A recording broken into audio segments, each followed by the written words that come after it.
श्रीगुरुभ्यो नमः। अस्मत्परमगुरुभ्यो नमः। अस्मत्सर्वगुरुभ्यो नमः। मातृभ्यो नमः। पितृभ्यो नमः। मातापितृभ्यो नमः। श्रीमते नारायणाय नमः। श्रीमते रामानुजाय नमः। श्रीमते विश्वक्सेनाय नमः। श्रीमते हयग्रीवाय नमः। ज्ञानानन्दमयं देवं निर्मलस्फटिकाकृतिम् आधारं सर्वविद्यानां हयग्रीवम् उपास्महे। कयैलहरीं हसकलहरीं सकलहरीं श्रीमात्रे नमः। జ్ఞానానందమైన దేవం నిర్మలస్ఫటికాకృతిం ఆధారం సర్వవిద్యానాం హయగ్రీవం ఉపాస్మహే. నిన్నటి వరకు కూడా 95 శ్లోకాలు చెప్పుకున్నాము. ఇవాళ 96వ శ్లోకం గురించి చెప్పుకోబోతున్నాం. ఈరోజు చెప్పుకునే శ్లోకంలో విశేషం ఏంటంటే అమ్మ యొక్క తాలూకా శ్రీదేవమ్మ యొక్క పాతివృత్యాన్ని గురించి శంకరాచార్య గారు ఈ శ్లోకంలో మనకి వర్ణించడం అనేది జరిగింది.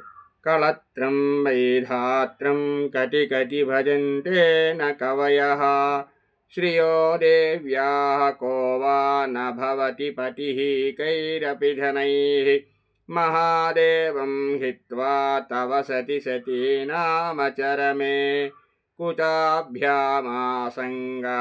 కురవకతరోరప్యసులభః. కళత్రం వైధాత్రం కటి కటి భజంతే న కవయః శ్రియో దేవ్యాః కో వా న భవతి పతిః కైరపి ధనైః మహాదేవం హిత్వా తవ సతి సతీనాం అచరమే కుచాభ్యాం ఆసంగః కురవకతరో అపి అసులభః.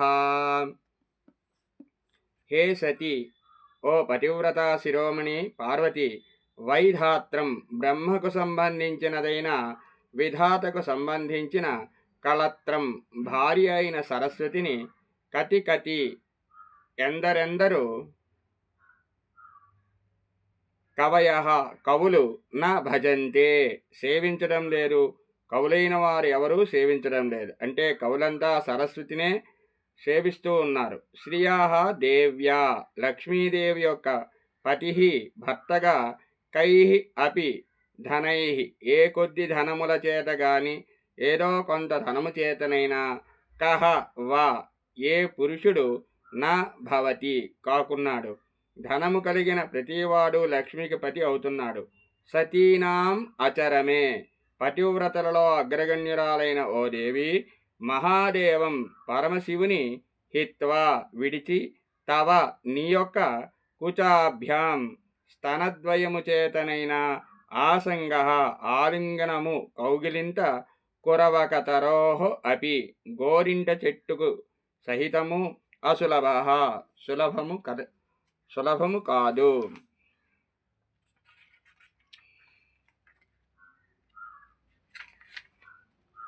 తల్లి, ఓ పతివ్రతా శిరోమణి పార్వతి, బ్రహ్మదేవుని భార్య అయిన సరస్వతిని ఎందరు కవులు పొందడం లేదు. వారంతా తాము సరస్వతీ వల్లభులమని చెప్పుకుంటున్నారు కదా. ఏ కొద్దిగానో ధనము సంపాదించిన వారు ఎంతమంది తాము లక్ష్మీపతులము అనుకోవడం లేదు.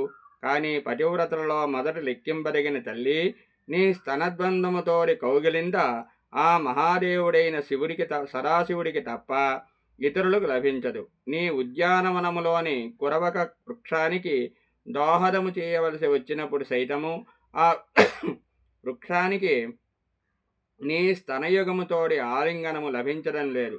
కాబట్టి నీ పాతివృత్యం యొక్క గొప్పదనము వాక్కుకు మనస్సుకు అందనంత ఔన్నత్యము కలదేనని భావం. కురవక వృక్షానికి దోహదం చేయడానికి భర్తతో కలిసియే ఉత్తమ స్త్రీ ఆలింగనం చేయాలి. అదీగాక పార్వతి అర్ధనారీశ్వరి కాబట్టి ఎప్పుడూ ఆమె శివునితో కలిసే ఉంటుంది.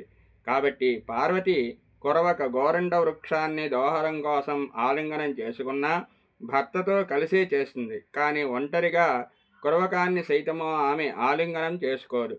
అచేతనమైన గోరంట చెట్టుకు సైతము దోహద క్రియగా భగవతి ఆలింగనం లభించలేదు.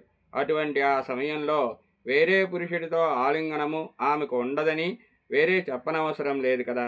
కాబట్టి శ్రీదేవి పాతివ్రత్యము వాక్కులకు అందరానిది, అత్యధిక మహిమతో కూడినది అని మనం గ్రహించాలని ఇక్కడ ఈ శ్లోకంలో ఆదిశంకరాచార్యులు గారు మనకి చాలా గొప్పగా చెప్పారు. కాబట్టి ఈ శ్లోకం అంతా అందమైంది. పాతివ్రత్య మహిమ గురించి చెప్పారు. స్వస్తి ప్రియాభ్య పరిపాలయంతాం న్యాయేన మార్గేణ మహిం మహేశాః. స్వస్తి ప్రియాభ్య పరిపాలయంతాం న్యాయేన మార్గేణ మహిం మహేశాః. గోబ్రాహ్మణేభ్యः శుభమస్తు నిత్యం. లోకాः సమస్తాः సుఖినో భవంతు. స్వస్తి.